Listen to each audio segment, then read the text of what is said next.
Friends, നമ്മുടെ ministry of electronics and information ടെക്നോളജിയിൽ പ്രവർത്തിക്കുന്ന society for applied microwave electronics engineering and റിസർച്ചിൻ്റെ പുതിയൊരു റിക്രൂട്ട്മെൻറ്റ് നോട്ടിഫിക്കേഷൻ വന്നിട്ടുണ്ട്. അപ്പം നമ്മളിതാ ഇതിൻ്റെ സമീർ എന്നാണ് നമ്മൾ കൂട്ടി വായിക്കാറ് കേട്ടോ. അപ്പോൾ ഇതിലേക്കുള്ള വേക്കൻസി വിളിച്ചിട്ടുണ്ട്. ഒരിക്കലും പെർമനൻറ്റ് വേക്കൻസി ഒന്നുമല്ല, കരാർ അടിസ്ഥാനത്തിലുള്ള വേക്കൻസിയാണ്. ഫ്രഷേഴ്സിന് അപ്ലൈ ചെയ്യാം. അപേക്ഷാ ഫീസോ കാര്യങ്ങളൊന്നുമില്ല. അത്യാവശ്യം സാലറി കാര്യങ്ങളൊക്കെ ഉണ്ട്. അപ്പോൾ നിങ്ങൾക്ക് താല്പര്യം ഉണ്ടെങ്കിൽ നിങ്ങൾക്ക് അപ്ലൈ ചെയ്യാം. എക്സ്പീരിയൻസ് ഒക്കെ ഉണ്ടാക്കാനും നമുക്കൊരു ജോലി ഇല്ലെങ്കിൽ തൽക്കാലം പിടിച്ച് നിൽക്കാനൊക്കെ പറ്റുന്നതാണ്. അപ്പോൾ നിങ്ങൾക്ക് ഇങ്ങനെ ഇത് വലിയൊരു സെക്ടർ തന്നെയാണ്, ചെറിയൊരു സംവിധാനമല്ല സമീർ എന്ന് പറയുന്നത്. അപ്പോൾ ഇവർക്ക് ഒരുപാട് പ്രൊജക്റ്റും കാര്യങ്ങളൊക്കെ വരുന്നുണ്ട്. അപ്പോൾ അതിലേക്കുള്ള കുറച്ച് വേക്കൻസികളാണ് നിലവിൽ വന്നിരിക്കുന്നത്. അപ്പം ഇതിലേക്ക് IT, അതുപോലെ ഡിപ്ലോമ, എഞ്ചിനീയറിംഗ് ഗ്രാജുവേഷനൊക്കെ കഴിഞ്ഞവർക്ക് അപ്ലൈ ചെയ്യാം. അതുപോലെ വിവിധ മറ്റു ഗ്രാജുവേഷനുള്ളവർക്ക് അപ്ലൈ ചെയ്യാവുന്ന വേക്കൻസികളുണ്ട്. അപ്പോൾ നമ്മുടെ ചാനൽ നിങ്ങൾക്ക് യൂസ്ഫുൾ ആണെങ്കിൽ ഒന്ന് സബ്സ്ക്രൈബ് ചെയ്യാൻ മറക്കണ്ട. 68.6K ആയിട്ടുണ്ട് സബ്സ്ക്രൈബർ. നിങ്ങളുടെ സപ്പോർട്ട് ഉണ്ട്. 100Kയിലേക്ക് പെട്ടെന്ന് തന്നെ നമുക്ക് എത്താൻ പറ്റുന്നതാണ്. നിങ്ങളുടെ സപ്പോർട്ട് ഉണ്ടാകുമെന്ന് വിചാരിക്കുന്നു. അപ്പോൾ ഇതാണ് ഒഫീഷ്യൽ നോട്ടിഫിക്കേഷൻ നമ്പറൂടെ കാണാൻ നിങ്ങൾക്ക്. പ്രൊജക്ട് സ്റ്റാഫ് എന്ന് പറയുന്ന പോസ്റ്റിലേക്കാണ് വിളിച്ചിരിക്കുന്നത്. ഒരുപാട് പ്രൊജക്റ്റ് വന്നിട്ടുണ്ട്. അപ്പോൾ നിലവിൽ അവർക്ക് വന്നിരിക്കുന്ന പ്രൊജക്റ്റിലേക്കൊക്കെ ആളുകൾ ആവശ്യമുണ്ട്. അപ്പോൾ അതിന് വേണ്ടിയിട്ടാണ് റിക്രൂട്ട്മെൻറ്റ് നടത്തുന്നത്. നിങ്ങൾക്കൂടെ കാണാം റിസർച്ച് സയൻറ്റിസ്റ്റ്. ഇതിൽ വിളിച്ചിരിക്കുന്ന ഡിസിപ്ലിൻ എന്ന് പറഞ്ഞാൽ ഇലക്ട്രോണിക്സ്, കമ്മ്യൂണിക്കേഷൻ, ടെലി കമ്മ്യൂണിക്കേഷൻ 3 ഡിസിപ്ലിനാണ് വിളിച്ചിരിക്കുന്നത്. 21 വേക്കൻസി ഇതിലുണ്ട് കേട്ടോ. അതോടൊപ്പം തന്നെ ഇതിലേക്കുള്ള ക്വാളിഫിക്കേഷൻ എന്ന് പറഞ്ഞാൽ നിങ്ങൾക്കൂടെ കാണാം ഇലക്ട്രോണിക്സ് ആൻഡ് കമ്മ്യൂണിക്കേഷൻ എഞ്ചിനീയറിംഗിലോ ഇലക്ട്രോണിക്സ് ആൻഡ് ടെലി കമ്മ്യൂണിക്കേഷൻ എഞ്ചിനീയറിംഗിലോ നിങ്ങൾ BE അല്ലെങ്കിൽ BTech അല്ലെങ്കിൽ ME അല്ലെങ്കിൽ MTech ഈ പറഞ്ഞിരിക്കുന്ന എഞ്ചിനീയറിംഗ് ഗ്രാജുവേഷനോ അല്ലെങ്കിൽ നിങ്ങൾക്ക് PG, ME or MTech കഴിഞ്ഞവരാണെങ്കിലും അപ്ലൈ ചെയ്യാം കേട്ടോ. ഇനി BE or BTech കഴിഞ്ഞവരാണെങ്കിലും അപ്ലൈ ചെയ്യാം. ഫ്രഷേഴ്സിന് അപ്ലൈ ചെയ്യാം. യാതൊരു എക്സ്പീരിയൻസും വേണ്ട. 55% മാർക്ക് വേണമെന്നുള്ളതാണ്. ഇനി നിങ്ങൾക്ക് MSc ഇലക്ട്രോണിക്സ് കഴിഞ്ഞവർക്കും എന്ത് ചെയ്യാം, ഇതിലേക്ക് തീർച്ചയായിട്ടും അപ്ലൈ ചെയ്യാം കേട്ടോ. ഓക്കെ, അപ്പോൾ നിങ്ങൾ MSc ഇലക്ട്രോണിക്സ് കഴിഞ്ഞവർക്കും അപ്ലൈ ചെയ്യാൻ നിങ്ങളുടെ കൂട്ടുകാർ ആരെങ്കിലും ഉണ്ടോ അവർക്കൊക്കെ ഒന്ന് ഷെയർ ചെയ്ത് കൊടുക്കാം. പിന്നെ പ്രത്യേകമായിട്ട് ശ്രദ്ധിക്കേണ്ടത്, നിങ്ങൾക്ക് ഫൈനൽ ഇയറിൽ നിങ്ങൾ പഠിക്കുന്ന ഉദ്യോഗാർത്ഥികളാണെങ്കിൽ ഓക്കെ, അതായത് നിങ്ങൾ അവസാന വർഷം പഠിക്കുന്ന ഉദ്യോഗാർത്ഥികളാണെങ്കിലും തീർച്ചയായിട്ടും നിങ്ങൾക്ക് എന്ത് ചെയ്യാം, ഇതിലേക്ക് അപ്ലൈ ചെയ്യാമെന്ന് പ്രത്യേകം പറയുന്നുണ്ട്. അപ്പോൾ ഇതിലേക്കുള്ള റെമ്യൂണറേഷൻ പറയുന്നത് 30,000 പെർ മന്താണ്. ഓക്കെ, പിന്നെ ഇതിലേക്ക് 2 വർഷമാണ് ഇതിൻ്റെ നമുക്ക് പ്രൊജക്റ്റിൻ്റെ ഡ്യൂറേഷനൊക്കെ അനുസരിച്ചിട്ടോ അല്ലെങ്കിൽ 2 വർഷമായിരിക്കും അത് നമുക്കുള്ള ആ ഒരു കോൺട്രാക്റ്റ് വരുന്നത്.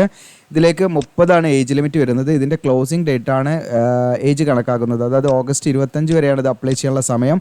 ഓഗസ്റ്റ് 25ലേക്ക് 30 വയസ്സ് കഴിയാൻ പാടില്ല. ഇപ്പോൾ SC/ST ആണെങ്കിൽ 5 വർഷം, അതായത് 35 വയസ്സ് വരെ അപ്ലൈ ചെയ്യാം. OBC ആണെങ്കിൽ 33, OBC NCL കേട്ടോ. അപ്പോൾ ഏജ് റിലാക്സേഷനൊക്കെ ഉണ്ടായിരിക്കുന്നതാണ്. അടുത്ത നെയിം ഓഫ് ദ പോസ്റ്റ് നിങ്ങൾക്ക് പ്രൊജക്ട് അസിസ്റ്റൻറ്റ്. ഇതിലേക്ക് നിങ്ങൾക്ക് വിളിച്ചിരിക്കുന്ന ഡിസിപ്ലിൻ ഇലക്ട്രോണിക്സ് കമ്മ്യൂണിക്കേഷൻ, ടെലികമ്മ്യൂണിക്കേഷൻ തന്നെയാണ്. 10 വേക്കൻസിയാണ് ഇതിലുള്ളത്. ഇതിൽ നിങ്ങൾക്ക് പറഞ്ഞിരിക്കുന്ന ഇലക്ട്രോണിക്സ് എഞ്ചിനീയറിംഗിലോ ഇലക്ട്രോണിക്സ് ആൻഡ് കമ്മ്യൂണിക്കേഷൻ എഞ്ചിനീയറിംഗിലോ അല്ലെങ്കിൽ ഇലക്ട്രോണിക്സ് ആൻഡ് ടെലികമ്മ്യൂണിക്കേഷൻ എഞ്ചിനീയറിംഗിലോ ഡിപ്ലോമ കഴിഞ്ഞവർക്ക് 3 ഇയർ ഡ്യൂറേഷനുള്ള ഡിപ്ലോമ കഴിഞ്ഞവർക്ക് അപ്ലൈ ചെയ്യാം. 55% മാർക്ക് വേണം കേട്ടോ. ഓക്കെ, അങ്ങനെയുള്ളവർക്ക് അപ്ലൈ ചെയ്യാം. ഫ്രഷേഴ്സിന് അപ്ലൈ ചെയ്യാം. യാതൊരുവിധ എക്സ്പീരിയൻസോ കാര്യങ്ങളോ വേണ്ട. 15,000 പെർ മന്ത് ഉണ്ടായിരിക്കും.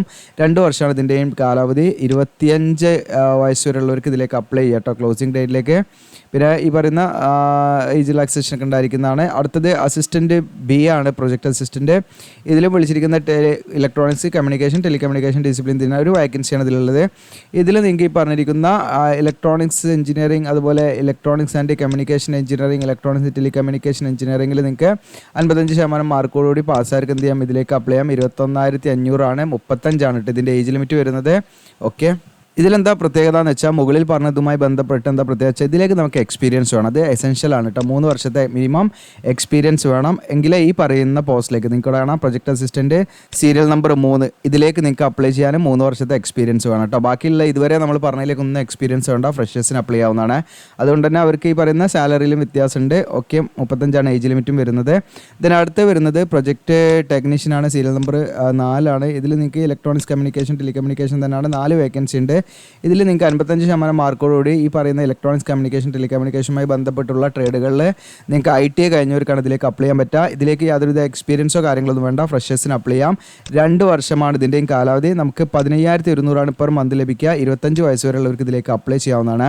ഇതിനടുത്ത് പ്രൊജക്ട് ടെക്നീഷ്യനാണ്. ഇതിൽ നിങ്ങൾക്ക് മെക്കാനിക്കൽ ഫിറ്റർ ആൻഡ് മെഷീനിസ്റ്റാണ് വിളിച്ചിരിക്കുന്നത്. ഇതിൽ ഫിറ്ററിന് 2, മെഷീനിസ്റ്റിന് 2 വേക്കൻസി, 4 വേക്കൻസി ടോട്ടൽ. ഇതിൽ നിങ്ങൾക്ക് 55% മാർക്കോട് കൂടി നിങ്ങൾക്ക് എന്താണ് ITA പാസ്സായിരിക്കുക. അതായത് ഫിറ്ററും ഇതിലും അല്ലെങ്കിൽ ഈ പറയുന്ന മെഷീനിസ്റ്റിലൊക്കെ നിങ്ങൾക്ക് ITA നിങ്ങൾ പാസ്സായിരിക്കാനുള്ളതാണ്. 55% മാർക്കോട് കൂടി അങ്ങനെയുള്ളവർക്ക് എന്ത് ചെയ്യാം, ഇതിലേക്ക് അപ്ലൈ ചെയ്യാം. 15,200 രൂപയാണ് ഫ്രഷേഴ്സിന് അപ്ലൈ ചെയ്യേണ്ടത്. ഇതിലേക്ക് ഒന്നും എക്സ്പീരിയൻസ് വേണ്ട, ഫ്രഷേഴ്സിന് അപ്ലൈ ചെയ്യാം. 15,200 ഇതിലേക്കുള്ള പെർ മന്തായിട്ട് സാലറി ലഭിക്കുന്നത്.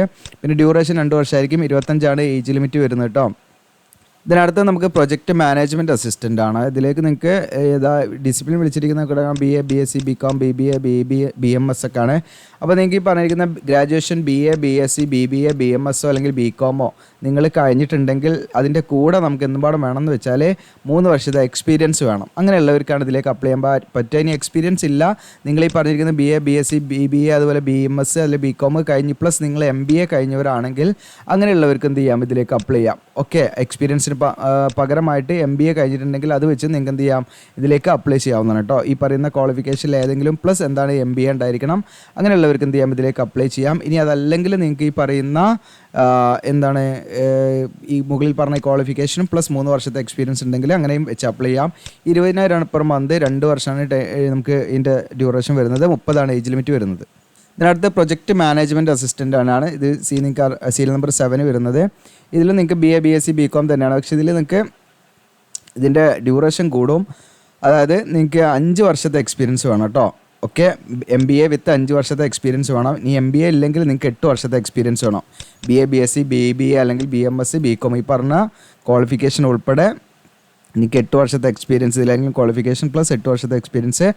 അതല്ലെങ്കിൽ നിങ്ങൾക്ക് MBA വിത്ത് 5 വർഷത്തെ എക്സ്പീരിയൻസ് വേണം. ഓക്കെ, ഒരു വേക്കൻസിയാണ് നമുക്കിതിലുള്ളത്.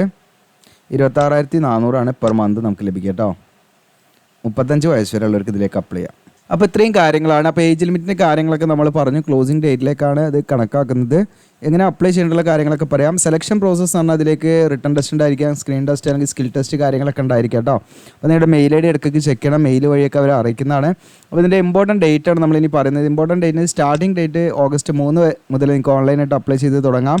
അപ്ലൈ ചെയ്യേണ്ട അവസാന തീയതി August 25 കേട്ടോ. ഇതിൻ്റെ ഏകദേശ റിട്ടൺ ടെസ്റ്റിൻ്റെ ഒക്കെ ഡേറ്റ് ഇതിൽ പറഞ്ഞിട്ടുണ്ട്. നിങ്ങൾക്ക് 5/9/2024 ആയിരിക്കും കേട്ടോ. ചിലപ്പോൾ അങ്ങോട്ടൊക്കെ നിൽക്കും. അപ്പോൾ ഏകദേശം ഡേറ്റ് നിങ്ങൾ കണക്കാക്കി നിങ്ങൾ ശ്രദ്ധിച്ചിരിക്കാം. അപ്പോൾ ഇത്രയും കാര്യങ്ങളാണ് ഇതിൻ്റെ ഒഫീഷ്യൽ നോട്ടിഫിക്കേഷനുമായിട്ട് നമുക്ക് ബന്ധപ്പെട്ട് പറയാനുള്ളത്. അപ്പോൾ നമ്മുടെ വീഡിയോയുടെ ഡിസ്ക്രിപ്ഷനിൽ ഞാൻ അപ്ലൈ എന്ന് പറഞ്ഞിട്ട് ലിങ്ക് തരും. അതിൽ ക്ലിക്ക് ചെയ്യുന്ന സമയത്ത് നിങ്ങളുടെ ഈ ഒരു പേജിലേക്കായിരിക്കും വരിക കേട്ടോ. സ്ക്രീനിൽ കാണാം, ഈ പേജിലേക്കാണ് നിങ്ങൾ വരിക. താഴോട്ട് ഇങ്ങനെ സ്ക്രോൾ ചെയ്തിട്ട് നിങ്ങൾക്ക് ഇമ്പോർട്ടൻറ്റ് ലിങ്ക്സിൽ നോട്ടിഫിക്കേഷൻ ഇവിടുന്ന് ഡൗൺലോഡ് ചെയ്യാം. അപ്ലൈ നോ എന്നുള്ള ഭാഗം അവിടെ ക്ലിക്ക് ചെയ്യാമെന്ന് കൊടുക്കാം. ക്ലിക്ക് ചെയ്യാമെന്ന് കൊടുത്താൽ നമുക്ക് ഇങ്ങനെ ഒരു പേജാണ് ഓപ്പൺ ആയി വരിക. അപ്പോൾ ഇവിടെ നിങ്ങൾക്ക് എന്ത് ചെയ്യാം, ഈ പറയുന്ന നിങ്ങളുടെ മെയിൽ ID പാസ്വേഡും ഒക്കെ വെച്ച് നിങ്ങൾ ഓൾറെഡി ഇതിൽ രജിസ്റ്റർ ചെയ്താൽ നിങ്ങൾക്ക് ലോഗിൻ ചെയ്യാനുള്ള പേജാണ് വന്നിരിക്കുന്നത്. അപ്പോൾ നമ്മൾ ആദ്യമായിട്ട് വന്നതാണെങ്കിൽ രജിസ്റ്റർ ഹിയർ എന്നുള്ള ബട്ടൺ അത് ക്ലിക്ക് ചെയ്യാം. ക്ലിക്ക് ചെയ്ത് നമ്മുടെ പേരും മൊബൈൽ നമ്പറും ഇമെയിൽ IDയും നമ്മളൊരു പാസ്വേഡൊക്കെ ക്രിയേറ്റ് ചെയ്ത് സബ്മിറ്റ് കൊടുത്ത് നമ്മൾ അതിന് ശേഷം അങ്ങനെ ഫില്ല് ചെയ്ത് പോയാൽ മതി. അപ്പോൾ നമ്മൾ ഓൺലൈനായിട്ട് ഫില്ല് ചെയ്ത് കൊടുക്കുന്നുണ്ട്. അപ്പോൾ നിങ്ങൾക്ക് താല്പര്യം ഉണ്ടെങ്കിൽ ഇൻസ്റ്റയിൽ കോൺടാക്ട് ചെയ്യാവുന്നതാണ്. ഇൻസ്റ്റയുടെ ലിങ്കൊക്കെ വീഡിയോയുടെ ഡിസ്ക്രിപ്ഷനിലുണ്ട് കേട്ടോ. ഓക്കെ, അപ്പോൾ ഇത് നിങ്ങൾക്ക് യൂസ്ഫുൾ ആണെന്ന് വിചാരിക്കുന്നു. അപ്പോൾ ഇത് നിങ്ങളുടെ കൂട്ടുകാരിലേക്ക് ഒന്ന് ഷെയർ ചെയ്യുക. താങ്ക്